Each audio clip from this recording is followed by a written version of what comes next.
So as per the principle of unity of direction, there is a one unit, one plan. Means there are the several departments in the organization and every department has some objective.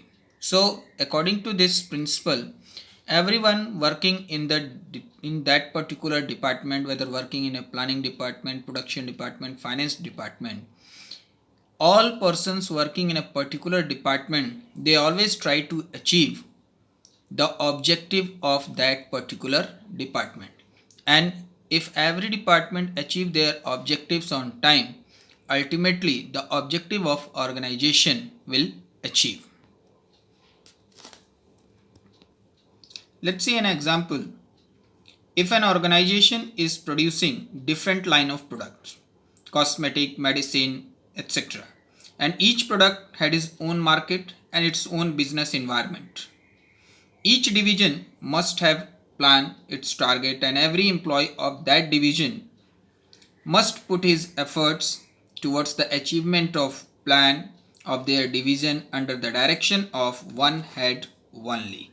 Means all the persons working in that particular department, they are always follow the instruction given by the head of the department. They always try to achieve the goal of their department.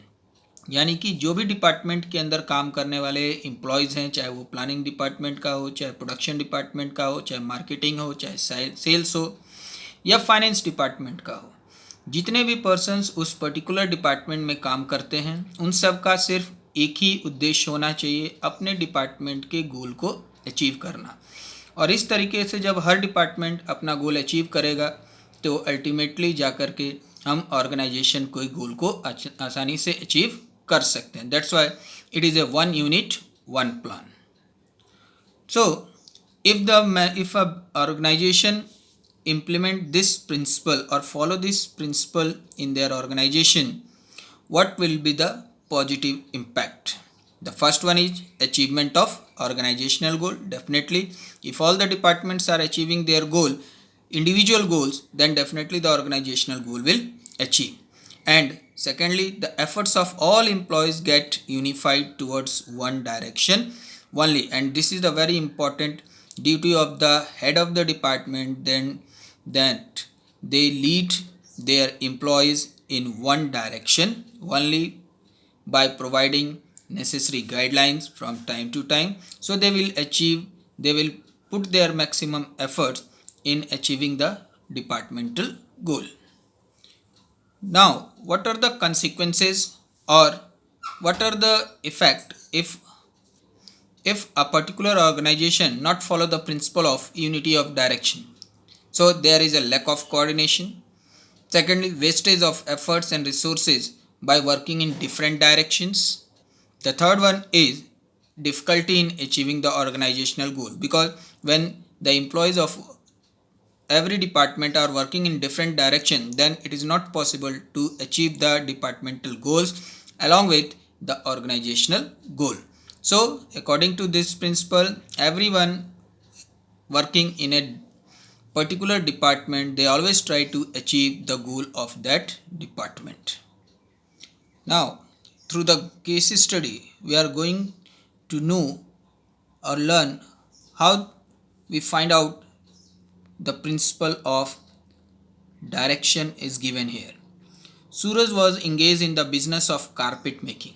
Since company was making handmade carpet as well as machine made carpet, there were lot of overlapping of activities, so the production manager advised there should be two separate divisions for both of them, wherein each division should have its own plan and execution.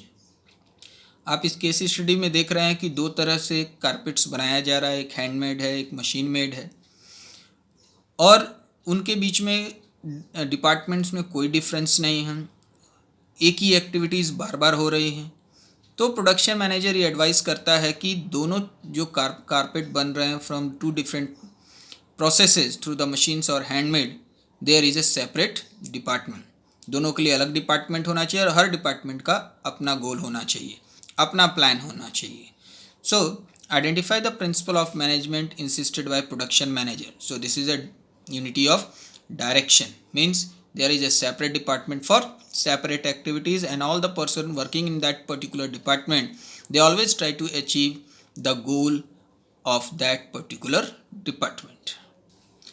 The next principle of Henry Fayol is subordination of individual interest to general interest.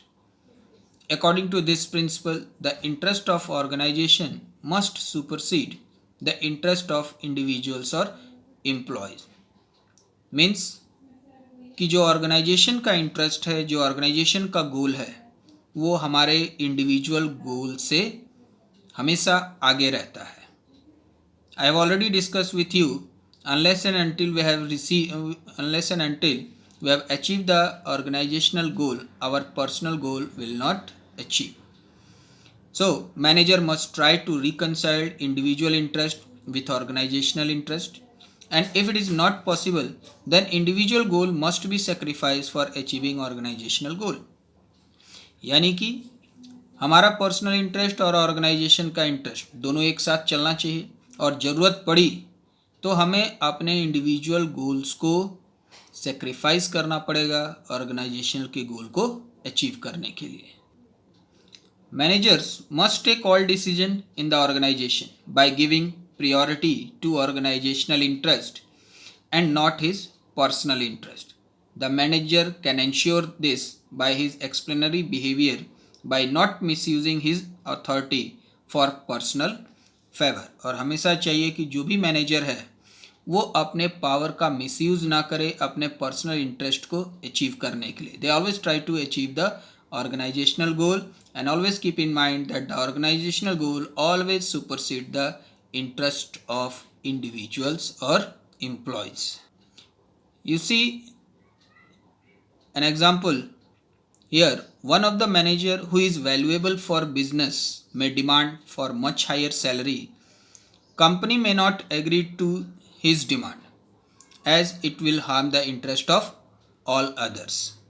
So in this case, always we think about the organizational interest, not a personal interest of an employee or a manager. Now I want to give you one more example. That is, before buying raw materials, the manager must compare the prices and qualities of all the suppliers and give order to best rather than giving order to his own relative by misusing his power. अब एक जो manager है वो उसको चाहिए कि जब भी वो कोई मटेरियल ख़रीदता है तो जितने भी सप्लायर्स हैं सबको कंपेयर करे, और जहाँ से उसको बेस्ट प्राइस पर मिलता है वहाँ से उसको टेक ओवर करे.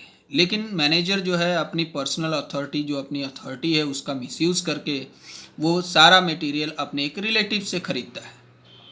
तो ऐसा नहीं होना चाहिए. हर मैनेजर को चाहिए कि वो हमेशा ऑर्गेनाइजेशनल के इंटरेस्ट को ध्यान रखे, और ऑर्गेनाइजेशन के इंटरेस्ट को अचीव करने के लिए उसे अपना पर्सनल इंटरेस्ट को सेक्रीफाइस करना चाहिए.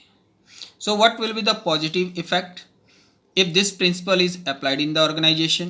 The first one is achievement of organizational goal. If it is not followed in the business organization or business unit, then only individual interest will be fulfilled. The second one, coordination between individual and organizational goal. Always manager try to coordinate the goals of individual as well as organization. What will be the negative effect if we have violated this principle of Henry Fayol? That is, no achievement of organizational goal, and even employees will also suffer in long run, because when the organizational goal will not achieve, their personal goal will also not achieve. So dear student, you always keep in mind that always you have tried to achieve the goal of your organization rather than focusing on individual goals only. After learning this case study, your concept is clear. Let's see the case study. Mr. Malhotra, finance manager of ABC Limited, applied for leave to attend a family function in Amritsar. The director of the company requests him to cancel his leave as there is an important meeting scheduled on that date. Mr. Malhotra immediately agreed and cancelled his trip as he thought attending meeting is more important for company's benefit. Which principle of Fayol is applied by Mr. Malhotra? तो जैसा आपने case study में देखा कि mister Malhotra ने अपनी छुट्टी को कैंसिल कर दिया क्योंकि एक इम्पॉर्टेंट मीटिंग जो ऑर्गेनाइजेशन से रिलेटेड थी उनके सामने वो ज़्यादा इम्पॉर्टेंट थी. So with this case study we are able to understand the concept of subordination of individual interest to general interest. Always organizational interest is more important than individual interest.